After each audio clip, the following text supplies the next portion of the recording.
તો આપણે જીવાવરણ બાયોસ્ફિયરની વાત કરતા હતા. જીવાવરણ એટલે શું? તો કે જે કોઈ પણ જગ્યાએ જીવન શક્ય હોય તે. પૃથ્વી ઉપર શું બધી જ જગ્યાએ જીવન શક્ય છે? તો કે ના, બધી જગ્યાએ જીવન શક્ય નથી. અમુક એક્સ્ટ્રીમ કન્ડિશન છે કે અહીંયા આપણે જીવન ન જીવી શકીએ. જેમ કે અત્યંત ઠંડા વિસ્તાર હોય તો અહીંયા આપણે જીવન ન જીવી શકીએ. અત્યંત ગરમ વિસ્તાર હોય તો અહીંયા પણ આપણે જીવન ન જીવી શકીએ. પણ એવું નથી કે આપણે ન જીવી શકીએ એટલે કોઈ ન જીવી શકે. એવું બની શકે કે અહીંયા અમુક પ્રકારના માઇક્રો ઓર્ગેનિઝમ, અમુક એકદમ સૂક્ષ્મ જીવો અને એ બધા જીવતા હોય. પણ અહીંયા આપણે સામાન્ય રીતે વાત કરવાની છે. તો સામાન્ય રીતે જનરલ સેન્સમાં આપણે વાત કરીએ તો બાયોસ્ફિયર જીવાવરણ જે છે પૃથ્વી સપાટીથી ઉપર જતા જઈએ ઊંચે તો 26 કિલોમીટર સુધી જોવા મળે છે. કેમ? કારણ કે પછી ઓક્સિજન ને એ બધું મળતું નથી, હવા પાતળી થઈ જાય છે, શ્વાસ લેવામાં એમાં તકલીફ પડે, એટલે ઊંચાઈમાં 26 કિમી. તો કે ઊંડાઈમાં જઈએ, ઊંડે જતા રહીએ દરિયામાં અથવા જમીનની અંદર ઊંડે, તો સાગર સપાટીની અંદર, દરિયાની અંદર ઊંડે જઈએ તો 9 કિલોમીટરની ઊંડાઈ સુધી આપણે જઈ શકીએ. તો ત્યાં સુધી આપણે જીવિત રહી શકીએ, ત્યાં સુધી આપણને જીવાવરણ જોવા મળે. બરાબર. હવે જો આ આંકડા યાદ રાખવાના, પણ એનો મતલબ એવો નહીં કે 9 કિલોમીટરથી ઊંડે જઈએ તો નહીં હોય અને 26થી ઉપર જઈએ તોય નહીં હોય. એવું બની શકે કે અત્યાર સુધી હજી આપણે એવા સજીવો ગોઈતા જ ન હોય. એવું બની શકે કે 9 કિલોમીટર આપણે દરિયાની અંદર આપણે વાત કરી હતી કે આપણે ગયા જ છીએ હજી 12 કિલોમીટર સુધી, એની ઊંડે તો હજી ગયા જ નથી. તો કદાચ ત્યાં નવા સજીવો હોય કે જે હજી આપણી જાણ બહાર હોય. તો આપણી અત્યારે જે જાણકારી છે, આપણી જાણકારી અનુસાર 26 કિલોમીટર અને 9 કિલોમીટરની એક થ્રેશોલ્ડ, એક આંકડો છે. બરાબર. દરિયાની અંદર વાત કરીએ તો માછલીને, શાર્કને, વહેલને, ઓક્ટોપસને આવું બધું જોવા મળતું હોય છે. તો મતલબ કે ભૂસપાટીની નીચે પણ કેટલીક જગ્યાએ કેટલાક મીટર ઊંડે સુધી જીવાવરણ છે. તો આપણે જોયું કે જમીન ઉપર ઊંચે છે, દરિયાની અંદર પણ ઊંડે આવેલું છે. તો શું જમીનની અંદર નીચે ઊંડે જઈએ તો જમીનની અંદર જીવસૃષ્ટિ છે? તો કે આ છે જ નહીં. ઘણી બધી વાર આપણે જમીનની અંદર ઊંડે જોઈએ તો તમને ખ્યાલ હશે, અળસિયા અને બીજું અમુક પ્રકારના માઇક્રો ઓર્ગેનિઝમ અથવા અમુક, ખાસ કરીને તો અળસિયા, બીજા અમુક ડીકમ્પોઝર ને એવું બધું જોવા મળતું હોય છે. તો જમીનની અંદર પણ, એટલે કે ભૂસપાટી નીચે પણ કેટલાક મીટર સુધી જીવાવરણ જોવા મળે છે. વિધાનવાળા વાક્યમાં પૂછે તો એ રીતે ખબર હોય છે. ચલો હવે આગળ આમાં એક કે કુદરતમાં જૈવિક ઘટકો અને એવી બધી વસ્તુ આપેલી છે. આપણે બહુ પહેલાં મેં તમને એક ટોપિક ચલાવેલો હતો કે બાયોટિક એન્ડ એબાયોટિક, યાદ હોય તો તમને. જૈવિક ઘટકો અને અજૈવિક ઘટકો, બાયોટિક ફેક્ટર અને એબાયોટિક ફેક્ટર. એ તમને ખ્યાલ છે કે નથી? યાદ છે? ત્યારે મેં તમને કીધું હતું બાયોટિક એટલે શબ્દ સમજો, બાયો એટલે કે જીવન, એને ગુજરાતીમાં કહેવાય જૈવિક. એવી વસ્તુ જેમાં જીવન હોય તે, એટલે કે દરેક સજીવો એમાં આવી જાય. દરેક સજીવો કેવા છે? તો કે બાયોટિક છે. શું વનસ્પતિ એમાં આવે કે ન આવે? વિચારીને કહો તો કે વનસ્પતિ પણ એની અંદર આવી જાય તો એને શું કહેવાય? બાયોટિક કહેવાય. જ્યારે એ બાયોટિક એટલે કે અજૈવિક, જેમાં જીવ નથી એ. તો કોણ? પહેલું તો સૂર્યપ્રકાશ. કેમ? કારણ કે એમાં જીવ નથી. બીજું પાણી. કેમ? કારણ કે એમાં જીવ નથી. પછી અમુક જે વાયુઓ, આ જેટલા પણ વાયુઓ જે છે એ બધા. કેમ? કારણ કે એમાં જીવ નથી. પછી વાત કરીએ માટી, તો કે માટીમાં જે છે એ જીવ નથી. બરાબર. તો આ બધા એ બાયોટિક, આપણે આ બધું ત્યારે ડિટેલમાં જોયું હતું. એવું લાગે તો તમે ફરીથી એ જોઈ લેજો. બરાબર. તો હવે અહીંયા વાક્ય વાંચીએ તો વાક્ય એવું કહે છે કે કુદરતમાં જૈવિક ઘટકો આપણે જોઈ લીધા. કયા છે? તો કે પ્રાણીઓ, વનસ્પતિઓ અને સૂક્ષ્મજીવો, આ બધા જૈવિક ઘટકો. તેમની આસપાસના નિર્જીવ ઘટકો, એમની આજુબાજુના નિર્જીવ ઘટકો એટલે કયા? અજૈવિક ઘટકો, એ બાયોટિક. આમાં એ શબ્દ નથી વાપરેલો, પણ આપણે સમજી જવાનું, કારણ કે આપણે 11માં નથી, આપણે એની કરતાં થોડું એડવાન્સ સમજવાનું છે. તો એ બાયોટિક કયા? તો કે પાણી, વાયુ, જમીન, પ્રકાશ, આ બધા સાથે જોડાઈને એક સ્વયં સંચાલિત તંત્રની રચના કરે છે. એટલે કે જૈવિક ઘટકો, સજીવો અજૈવિક ઘટકો સાથે જોડાય છે. તમને એવું લાગે એ કઈ રીતે જોડાય? તો એ તો ચોખ્ખી વાત છે ને. ફોર એક્ઝામ્પલ સમજો, હા, પાણીની આપણે હાલતા ચાલતા જરૂર પડે છે, ઓક્સિજનની આપણે હાલતા ચાલતા જરૂર પડે છે. અથવા મોસ્ટ ઇમ્પોર્ટન્ટ, નાનામાં નાની વાત સમજો ને, વનસ્પતિ છે, તો વનસ્પતિ ઉગશે ક્યાં? પાણી, જમીન ઉપર જ તો ઉગશે ને. તો વનસ્પતિ સજીવ છે, જમીન નિર્જીવ છે. વનસ્પતિ બાયોટિક, જૈવિક છે. માટી, જમીન એ બાયોટિક, અજૈવિક છે. તો આવી રીતે દરેક સજીવનો, દરેક નિર્જીવ સાથે વાર્તાલાપ અથવા જે રચના જે છે એ જોડાણ જે છે એ થતું હોય છે. તો આ જે જોડાણ થતું હોય ને, એને એક રીતે પારિસ્થિતિકી તંત્ર કહેવાય, ઇકોસિસ્ટમ કહેવાય. એક આખી સિસ્ટમ છે કે જેમાં દરેક વસ્તુ એકબીજા સાથે જોડાયેલી હોય.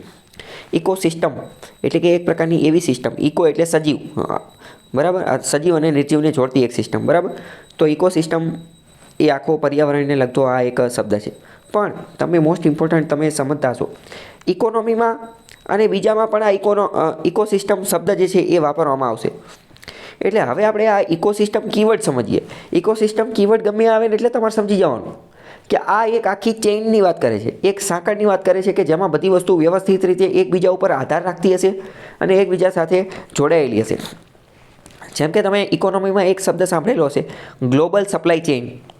Global supply chain. તો ગ્લોબલ સપ્લાય ચેઇન શબ્દ શું કહે છે?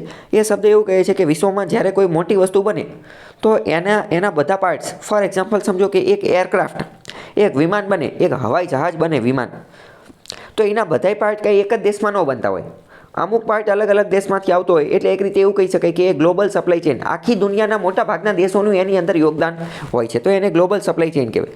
તો ગ્લોબલ સપ્લાય ચેઇન એ મજબૂત બનાવવી હોય તો શું હોવું જોઈએ? ઇકોસિસ્ટમ મજબૂત હોવી જોઈએ. ગ્લોબલ સપ્લાય ચેઇનને પણ શું એક રીતે ઇકોસિસ્ટમ જ કહી શકાય? તો કે હા કહી શકાય, કારણ કે એમાં માની લો કે આપણે વિમાન બનાવી નાખ્યું, પણ એમાંનો કોઈ એક પાર્ટ ખૂટે છે અને એ બીજા દેશવાળા દેવાની ના પાડે છે, તો ત્યાં સુધી આપણું એ કામ આગળ વધે નહીં. સમજાણું કે ન સમજાણું? તો કે ઇકોસિસ્ટમ શબ્દ એ ઇકોનોમીની અંદર પણ ઉપયોગમાં લેવાય, કોઈ પણ જગ્યાએ ઉપયોગમાં લેવાય, તો આપણે કીવર્ડના આધારે સમજી જવાનું કે આ કોની વાત કરતા હશે. બરાબર. હવે આપણે વાત કરીએ કે આ ઇકોસિસ્ટમ જે છે એ મુખ્યત્વે બે પ્રકારની છે, પણ એની પહેલાં આપણે આ બે પ્રકાર કયા કયા છે એ આપણે જોઈએ. પહેલાં તો તમે સમજો કે સૌથી મોટી ઇકોસિસ્ટમ કઈ છે. પહેલાં તો બે પ્રકારની ઇકોસિસ્ટમ છે. મેં તમને બહુ પહેલાં ચલાવ્યું હતું. કઈ ઇકોસિસ્ટમ? જેમ કે જંગલ પ્રકારની ઇકોસિસ્ટમ, જેમ કે દરિયાઈ ઇકોસિસ્ટમ, જેમ કે રણ પ્રકારની ઇકોસિસ્ટમ, જેમ કે મેદાન પ્રકારની ઇકોસિસ્ટમ. ખ્યાલ આવ્યો ઇકોસિસ્ટમ એટલે? તો હવે ઇકોસિસ્ટમ શબ્દ આવે તો તમારે વિચારવાનું કે આ એકાદા અમુક ભાગની વાત કરે. એ યાદ રાખવા માટે તમે મોસ્ટ ઇમ્પોર્ટન્ટ ટોપિક યાદ રાખો. સમગ્ર મોટી ઇકોસિસ્ટમ કઈ છે? સૌથી મોટી ઇકોસિસ્ટમ કઈ છે? તો કે સૌથી મોટી ઇકોસિસ્ટમ છે અર્થ. આપણી પૃથ્વી ખુદ એક મોટી ઇકોસિસ્ટમ છે ને? સમજાણું? પ્રશ્ન પૂછે છે કે મોટી ઇકોસિસ્ટમ કેટલી હોઈ શકે? તો કે એ તો ગમે એટલી હોઈ શકે, એક ગ્રહ જેટલી પણ હોઈ શકે. જેમ કે પૃથ્વી એક સૌથી મોટી ઇકોસિસ્ટમ છે. બરાબર. તો પ્રશ્ન થાય તો કે નાની ઇકોસિસ્ટમ કેટલી હોઈ શકે? તો કે નાની ઇકોસિસ્ટમ એક ઝાડ જેટલી પણ હોઈ શકે. એક ઝાડની પણ એક ઇકોસિસ્ટમ હોય કે ઝાડ એક ઉગતું હોય, નીચે માટીને એ બધું હોય, પાણીને એ બધું મળતું હોય. એ ઝાડની અંદર ઘણા બધા સજીવો રહેતા હોય, એ એટલે કે પક્ષીઓને એ બધા રહેતા હોય. એ પક્ષીઓ જે છે એ અમુક જીવજંતુઓને નીને ખાતા હોય. એ પક્ષીઓ મરતા હોય, એ પાછા માટીમાં જતા હોય. તો એક ઝાડ જેટલી એક નાની ઇકોસિસ્ટમ પણ હોઈ શકે. એક ખેતર જેટલી નાની ઇકોસિસ્ટમ પણ હોઈ શકે. સમજાણું કે ન સમજાણું? ઇન શોર્ટ, ઇકોસિસ્ટમ એટલે શું? ઇકોસિસ્ટમ એટલે કે એવી વસ્તુ કે જ્યાં સજીવો અને નિર્જીવો એટલે કે બાયોટિક અને એબાયોટિક બંને એકબીજા સાથે પરસ્પર પ્રક્રિયા કરતા હોય અને એકબીજા ઉપર આધાર રાખતા હોય, એ સિસ્ટમ એને કહેવાય ઇકોસિસ્ટમ. સૌથી મોટી ઇકોસિસ્ટમ કઈ? તો કે પૃથ્વી ખુદ એક સૌથી મોટી ઇકોસિસ્ટમ છે. અને નાની વાત કરીએ તો નાની તો ઘણી બધી હોઈ શકે, પણ આપણે મુખ્યત્વે વાત કરીએ તો ઇકોસિસ્ટમને બે ભાગમાં વહેંચવામાં આવે છે. એક તો પાર્થિવ પારિસ્થિતિકી તંત્ર, પાર્થિવ ઇકોસિસ્ટમ. પાર્થિવ એટલે કે ટેરેસ્ટ્રિયલ એટલે કે જમીની, એક જમીન ઉપર જોવા મળતી ઇકોસિસ્ટમ. અને બીજી કઈ? જલીય પારિસ્થિતિકી તંત્ર એટલે કે એક્વાટિક ઇકોસિસ્ટમ, એટલે કે દરિયાની અંદર, પાણીની અંદર જોવા મળતી વ્યવસ્થા. દરિયાની અંદર જોવા મળતી એવું ન કહી શકાય, પાણીની અંદર, કારણ કે પાણી તો નદી, નાળા, નહેર એ બધામાં પણ હોય. તો આ બે મુખ્ય ઇકોસિસ્ટમ છે. ઇકોસિસ્ટમ ગમે ત્યારે શબ્દ આવે તો તમારે સમજી જવાનું. બરાબર. હવે સૌથી પહેલાં સમજીએ કે ટેરેસ્ટ્રિયલ, જમીન પ્રકારની ઇકોસિસ્ટમ એક બહુ મોટો ભાગ થઈ ગયો. તો એની અંદર બીજા નાના ભાગ હશે. કયા નાના ભાગ? તો કે ઘાસના મેદાનની ઇકોસિસ્ટમ, રણ પ્રદેશની ઇકોસિસ્ટમ, અર્ધ શુષ્ક પ્રદેશોની ઇકોસિસ્ટમ, મેદાનની ઇકોસિસ્ટમ. બરાબર. એવી રીતે. તો હવે જલીય ઇકોસિસ્ટમ જે છે તો એમાં કઈ હશે? તો કે એમાં તળાવની ઇકોસિસ્ટમ, સરોવરની, મહાસાગરની, નદીના મુખ ત્રિકોણ પ્રદેશની. તો આવી બધી અલગ ઇકોસિસ્ટમ એટલે કે પારિસ્થિતિકી તંત્ર હશે. સમજાણું કે ન સમજાણું? નીચે જો ફોટો આપેલો છે, જેમ કે સમુદ્રની એક ઇકોસિસ્ટમ જે છે એ સમજાવેલી છે. તો પાણીને એ બધું છે. તો પાણીમાં માછલી હોય, ઝૂ પ્લેન્કટન હોય, ફાઇટોપ્લેન્કટન હોય, અલગ બધી વસ્તુ જે છે એ હોય.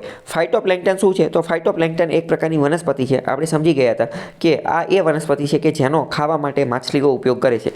જ્યાં વધુ ફાઇટોપ્લેન્કટન જોવા મળતા હશે ત્યાં વધુ માછલીઓ જોવા મળતી હશે. વધુ ફાઇટોપ્લેન્કટન ક્યાં જોવા મળે? તો જ્યાં બે કરંટ, ઠંડા અને ગરમ બંને કરંટ જ્યાં ભેગા થતા હોય ત્યાં ફાઇટોપ્લેન્કટન વધુ જોવા મળે, અને એટલે જ માછલી ત્યાં વધુ જોવા મળે. બરાબર. ખ્યાલ આવ્યો કે ન આવ્યો? ઓકે, ચલો. તો આ આપણે આખી ઇકોસિસ્ટમ જે છે એ સમજી લીધી. બરાબર.